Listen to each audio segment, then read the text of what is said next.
بسم اللہ الرحمن الرحیم نحمدہ ونصلی ونسلم علی رسولہ الکریم۔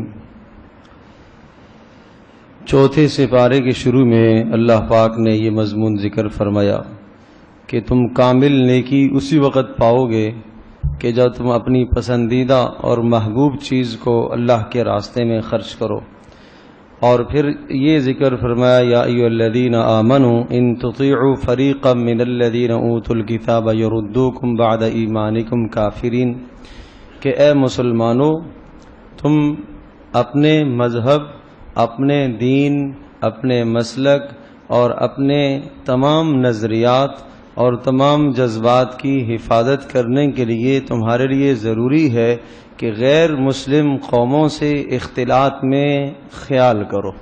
غیر مسلم قوموں سے جب اختلاط ہو تو اس بات کا خیال رکھو کہ وہ تمہارے درمیان میں لازمی طور پر اختلاف پیدا کرنے کی کوشش کریں گے، اور ایسے وقت میں اگر غیر مسلم قومیں تمہارے درمیان میں پھوٹ ڈالنے کی کوشش کریں، اختلافات پیدا کرنے کی کوشش کریں، تو تمہیں اس موقع پر 3 باتوں کا اہتمام کرنا ہے۔ اگر تم 3 اصولوں کی پابندی کرو گے تو ان کی جتنی بھی چال بازیاں ہیں اور مکر و فریب تمہارے خلاف ہونے والے ہیں وہ کامیاب نہیں ہو پائیں گے۔ 3 اصولوں میں سے پہلا اصل اور ضابطہ تقویٰ ہے، اللہ کا ڈر اپنے اندر پیدا کرنا، جو تمام کی تمام چیزوں کی جڑ اور بنیاد ہے۔ تقویٰ کیا ہے؟ حضرت عبداللہ بن مسعود رضی اللہ تعالیٰ عنہ ارشاد فرماتے ہیں، جو اللہ تبارک تعالیٰ کی اطاعت کرے اور گناہوں سے بچتا رہے اور اس کا شکر ادا کرتا رہے، اس شخص نے تقوی کا حق ادا کر دیا۔ جس طرح سے اللہ سے ڈرنا چاہیے ایسا ڈرنے کا اس نے حق ادا کیا، جس نے ان 3 باتوں کا اہتمام کیا۔ تو پہلا اصول بتایا تقوی، دوسرا اصول بتایا اعتصام بکتاب اللہ، کہ اللہ کی کتاب کو مضبوطی سے تھامے رکھنا، تو پھر غیر مسلم قوموں کی جو تمہارے خلاف سازشیں ہیں وہ کامیاب نہیں ہو پائیں گی۔ اور تیسری چیز ہے اصلاح بین الناس، کہ لوگوں کے درمیان میں اصلاح کی فکر کرتے رہنا۔ آپس میں اگر اختلافات پیدا ہوں تو ان اختلافات کو انتہائی خوش اسلوبی کے ساتھ دور کرنے کی کوشش کرتے رہنا۔ اگر یہ 3 اصول زندگی میں موجود رہے تو آپس میں محبتیں برقرار رہیں گی اور امت مسلمہ یکجا اور متحد رہے گی۔ پہلی صورت ہے تقوی، دوسرا اللہ کی کتاب کو مضبوطی سے تھامنا، اور تیسرا اصلاح بین الناس۔ تو اصلاح بین الناس میں یہ بھی مذکور ہے کہ اگر کہیں اختلاف ہے تو اس اختلاف کو رفع کرنے کی کوشش کی جائے، اور ساتھ ساتھ یہ بھی ہے کہ اگر کہیں کوئی گمراہی کی طرف جا رہا ہے تو اسے نیکی کی طرف لے کر آنا اور گناہ سے روکنا یہ بھی تمہاری ذمہ داری ہے۔ اور اسی پر اس امت کو سب سے بہترین امت قرار دیا گیا ہے، اس لیے کہ یہ دوسروں کو نیکی کا حکم کرتے ہیں اور گناہوں سے روکتے ہیں اور اللہ تبارک و تعالیٰ پر ایمان رکھتے ہیں۔ پھر ارشاد فرمایا لن یضرکم الا اذی۔ اب یہ اگر اصول تم نے ضابطے اور اصول اگر تم نے اپنا لیے تو اب کافروں کی کوئی تدابیر تمہارے خلاف کامیاب نہیں ہو سکتی، سوائے بس اتنی سی بات ہے، ہاں زبان سے اگر انہوں نے برے جملے کہے تمہارے بارے میں یا تمہارے مذہب اور دین کے بارے میں تو اس سے تمہیں کچھ نہ کچھ اگر اذیت ہو جائے تو علیحدہ بات ہے، ورنہ وہ کسی بڑے ہدف میں کامیاب نہیں ہوں گے۔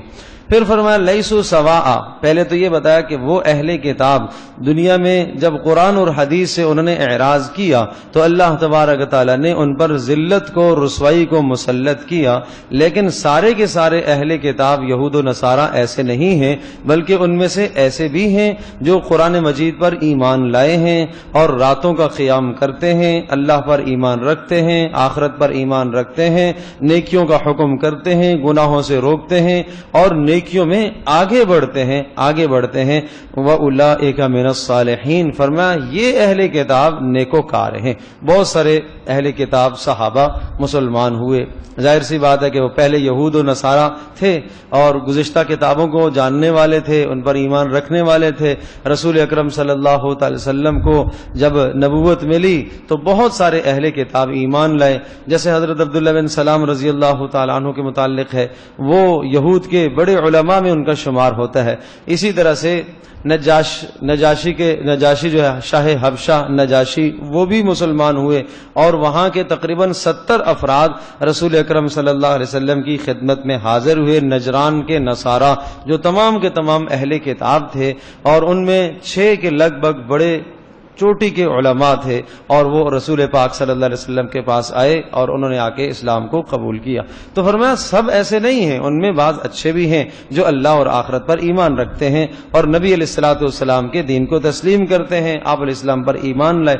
پھر ارشاد فرمایا ان الذین کفروا لن تغنی عنہم اموالهم ولا اولاد من اللہ شیئا، اگر دنیا میں تمہیں کافروں کی طاقت نظر آتی ہے اور ان کے مال و اسباب تمہیں نظر آتے ہیں، تو یاد رکھو ان کی طاقتیں اور ان کے مال و اسباب اللہ پاک کے عذاب سے ان کو کبھی بھی نہیں بچا سکتے۔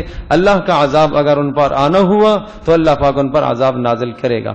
یا ایھا الذین آمنوا لا تتخذوا بطانۃ من دونکم لا یألونکم خبالا، اے ایمان والو تمہیں جو روکا گیا ہے کہ اہل کتاب سے یا یہود و نصارہ سے یا غیر مسلم اقوام سے دوستی اور تعلق بڑھانے میں اجتناب کرنا، احتیاط کرنا، اس کی وجہ کیا ہے؟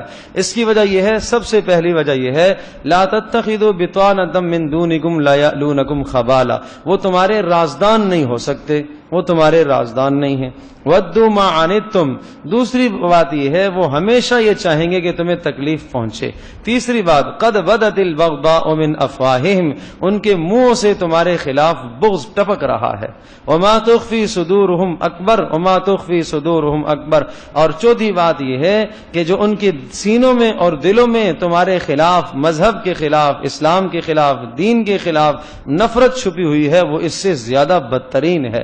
اور پانچویں بات یہ ہاں انتم اولائی تحبونہم ولا یحبونکم، ارے مسلمانوں تم تو ان سے محبت رکھتے ہو لیکن وہ تم سے محبت نہیں رکھتے، تم ان کی کتابوں کو مانتے ہو، وہ تمہاری کتابوں کو نہیں مانتے۔ وَإِذَا لَقُوكُمْ قَالُوا آمَنَّا، اور جب وہ تمہارے سامنے آتے ہیں تو تمہارے ساتھ ہمدردیاں ظاہر کرتے ہیں۔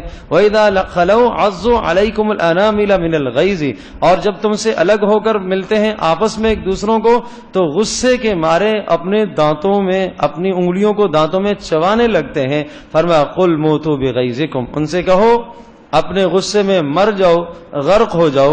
اللہ تبارک و تعالی نے اگر ایمان والوں کو، اسلام والوں کو ترقی دینی ہے تو یہ یقیناً تمہیں بری لگے گی۔ پھر ان تمسسکم حسنۃ تسؤہم، فرمایا اگر تمہیں کوئی اچھائی پہنچتی ہے تو یہ انہیں ناگوار گزرتی ہے۔ وَإِن تُصِبْكُمْ سَيِّئَةٌ يَفْرَحُوا بِهَا، اور اگر تمہیں کوئی پریشانی آتی ہے تو اس پر وہ خوش ہوتے ہیں۔ آج اگر مسلمانوں میں یہ سوچ ہے کہ کسی مسلمان پر پریشانی آئے اور دوسرا مسلمان اس سے خوش ہو، اور کسی مسلمانوں کو اچھائی ملے اور خوشی کا موقع ہو اور دوسرا مسلمان پریشان ہو، تو اسے سمجھنا چاہیے کہ یہ یہود و نصارہ کا شیوا ہے۔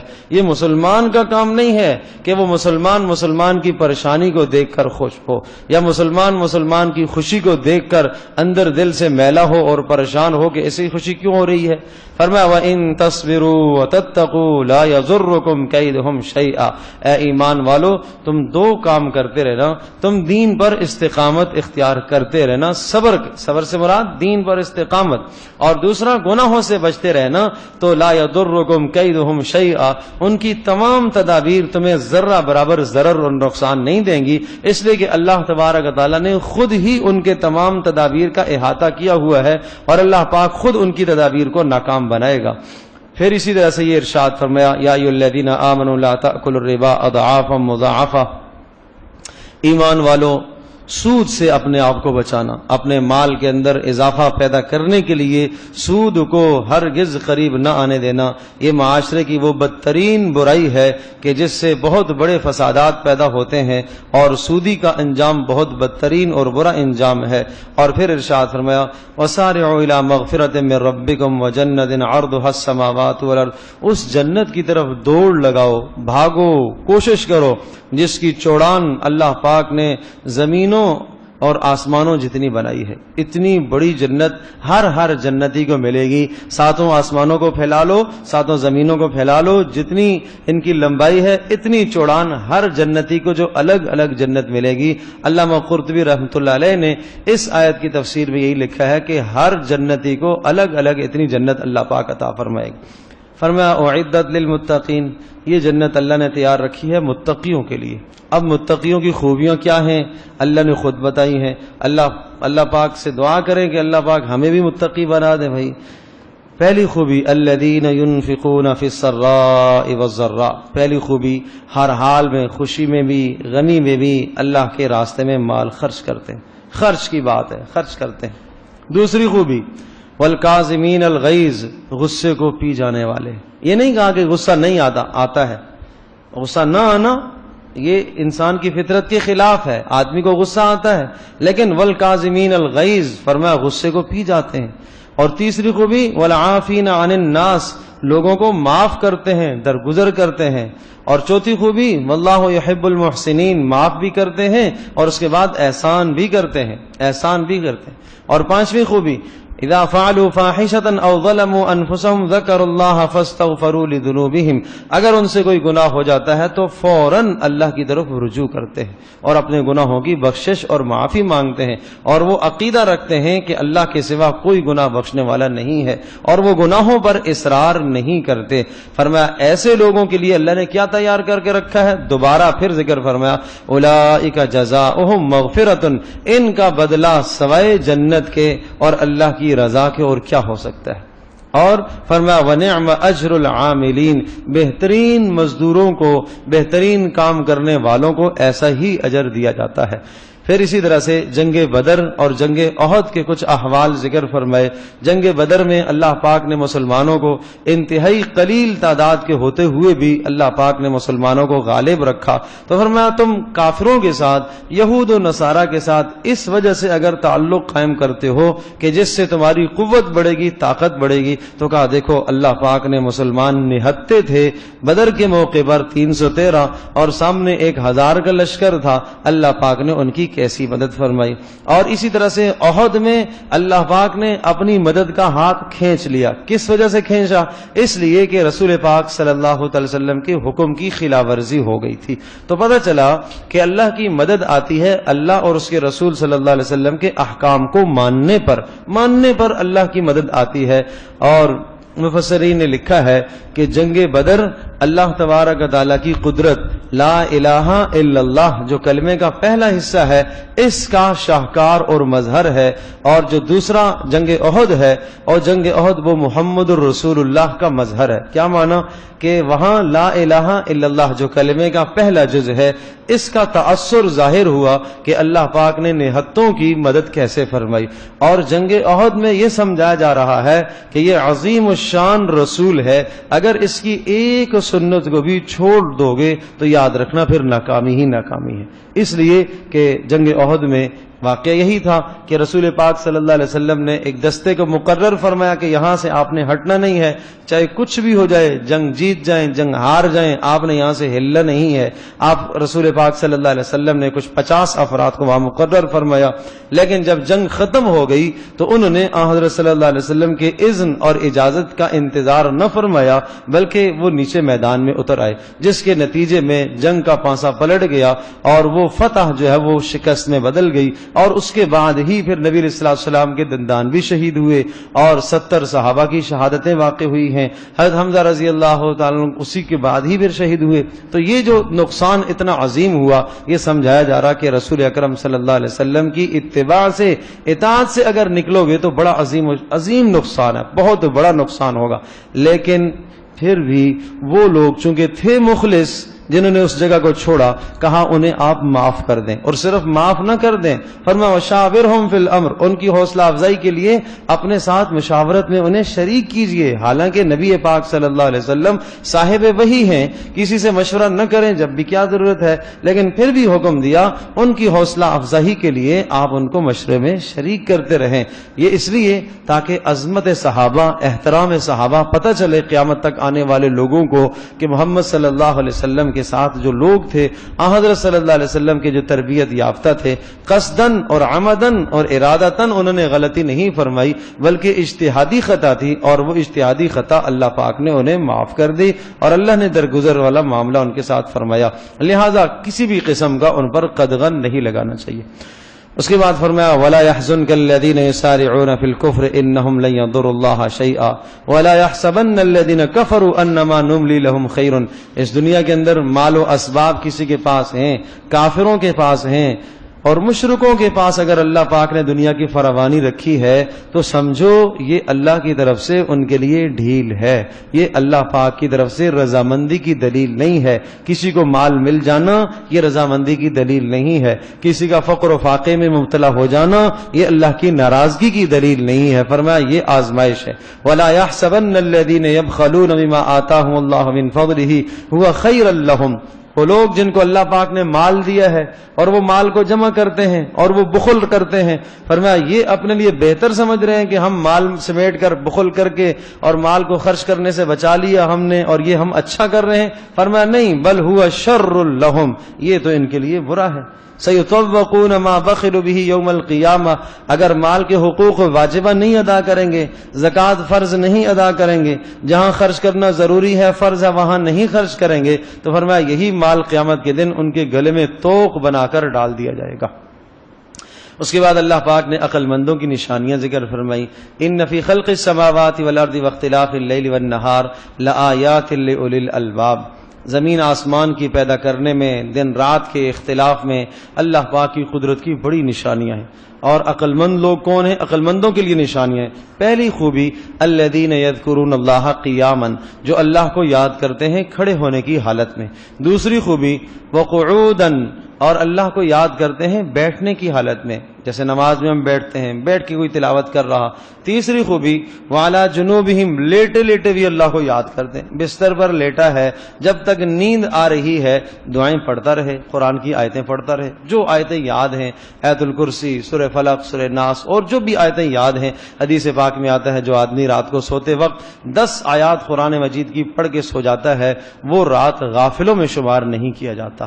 فرشتہ ایک مقرر ہو جاتا ہے جو اس کی نیکیاں لکھتا رہتا ہے صبح تک. اگر یہ اس شرط میں ہے جب آدمی رات کو سوتے وقت باوضو ہو کے سوئے اور 10 آیتیں پڑھ کے. بے وضو پر یہ ثواب نہیں ہے، باوضو ہونے پر یہ ثواب ہے. تو اس لیے باوضو ہونے کا بھی اہتمام کیا کریں اور 10 آیات کو بھی پڑھ لیا جائے تو ساری رات ایک فرشتہ نیکیاں لکھتا رہتا ہے.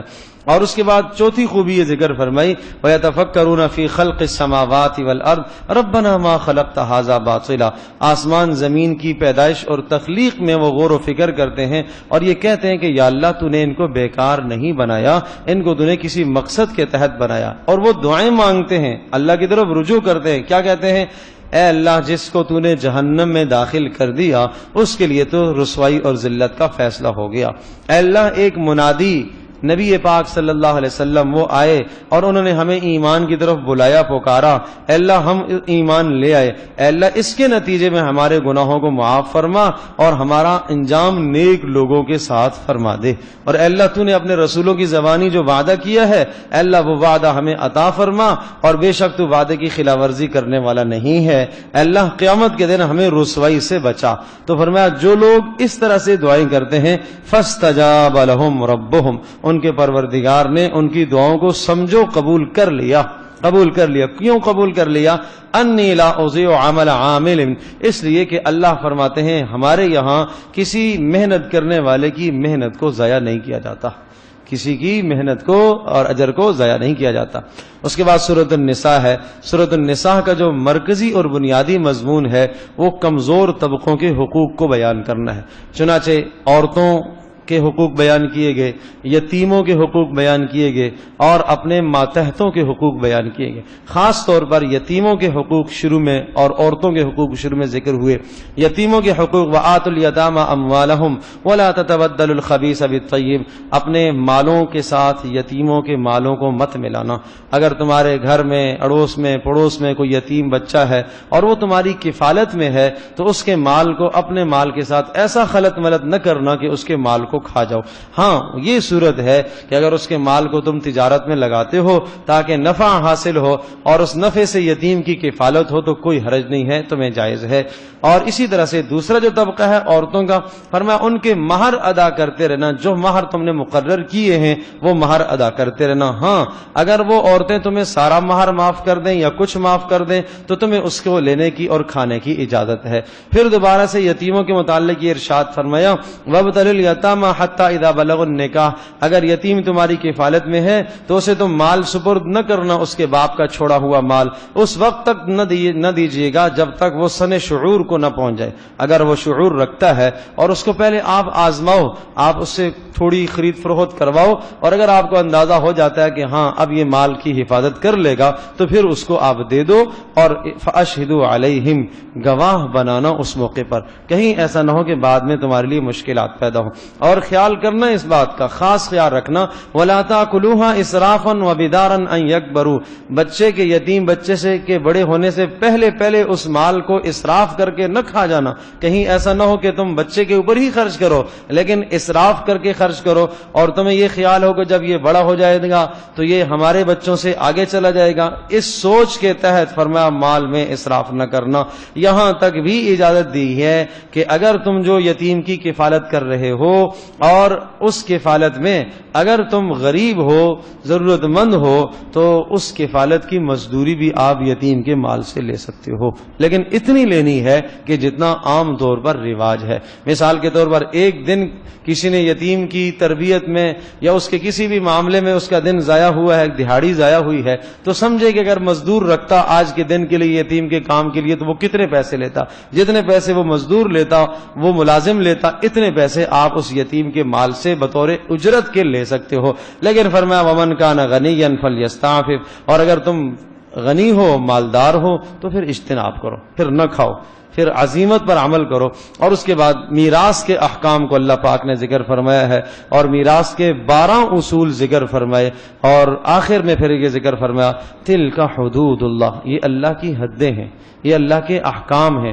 جو اللہ اور اس کے رسول کی اطاعت کرے گا میراث کے احکام میں، اپنے ماتحتوں کی میراث دے گا، عورتوں کو حق دے گا، فرمایا یدخلہ جنات تجری من تحتها الانہار خالدین فیہا، اللہ پاک اسے جنتوں میں داخل کرے گا جن کے نیچے نہریں بہ رہی ہوں گی، اور یہ سب سے بڑی کامیابی ہے۔ اور سنو، ان احکام سے جو اعراض کرے گا، جو اللہ اور اس کے رسول کی نافرمانی کرے گا، وَيَتَعَدَّ حُدُودَهُ، اور اللہ اور اس کے رسول کی بتائی ہوئی حدود سے تجاوز کر جائے گا، يُدْخِلْهُ نارا، اللہ پاک اس کو پھر جہنم میں داخل کرے گا، اور اس کے لیے ذلت والا عذاب ہے۔ پھر ارشاد فرمایا اگر گناہ ہو جائے، سرزد ہو جائے، تو فرمایا توبہ کر لو، انما التوبۃ علی اللہ للذین یعملون السوء بجہالۃ ثم یتوبون من قریب، نادانی سے، غلطی سے گناہ ہو گیا، سرزد ہو گیا، پھر جلد فوری توبہ کر لی، فاولئک یتوب اللہ علیہم، اللہ توبہ کو قبول کرنے والا ہے۔ لیکن فرمایا اس وقت توبہ قبول نہیں ہوگی جب موت کے آثار نظر آنے لگ جائیں۔ موت سے پہلے جب بھی آدمی توبہ کرے گا تو اس کی توبہ کو قبول کر لیا جائے گا، لیکن فرمایا جب موت کے آثار اور حلق کو موت پہنچ آئی ہے، اب اس کے بعد توبہ قبول نہیں ہوگی۔ جب اس عالم دنیا سے اس کا نظام کٹ جائے اور عالم بالا سے، اوپر والے جہان سے اس کا نظام جڑ جاتا ہے، اس کے بعد اللہ پاک اس کی توبہ کو قبول نہیں کرتا۔ تو رمضان المبارک کا مہینہ ہے، یہ بھی توبہ کا مہینہ ہے، اس میں بھی توبہ کریں۔ رمضان کا مطلب ہی ہے پگھلانا، اور رمضان یہ گناہوں کو پگھال دیتا ہے، یہ گناہوں کو دھو دیتا ہے۔ حدیث پاک میں آتا ہے جو آداب کی رعایت رکھتے ہوئے روزہ رکھتا ہے اور اسی طرح سے توبہ کرتا رہتا ہے، جب آخری دن ہوتا ہے رمضان کا آخری دن، تو اللہ تبارک تعالیٰ فرشتوں سے پوچھتے ہیں بتاؤ آج ان روزے داروں کو، مزدوروں کو کیا اجرت ملنی چاہیے؟ تو اللہ پاک ارشاد، فرشتے کہتے ہیں یا اللہ ان کو پورا بدلہ دے دیا جائے۔ تو اللہ پاک فرماتے ہیں اچھا تم گواہ رہو، میں نے ان کے سب گناہ معاف کر دیے، گزشتہ سارے گناہ معاف کر دیے۔ اور پھر اللہ پاک فرشتوں کو حکم دیتے ہیں اچھا اب تم جاؤ اور عید والے دن گلیوں میں، راستوں میں، چوراہوں میں، چوکوں میں کھڑے ہو جاؤ اور لوگوں کو مبارکباد دو کہ اللہ پاک نے تمہارے گناہوں کو معاف کر دیا، اور نہ صرف معاف کر دیا بلکہ تمہارے گناہوں کو اللہ پاک نے نیکیوں میں تبدیل کر دیا۔ اللہ پاک یہ سعادتیں ہم سب کو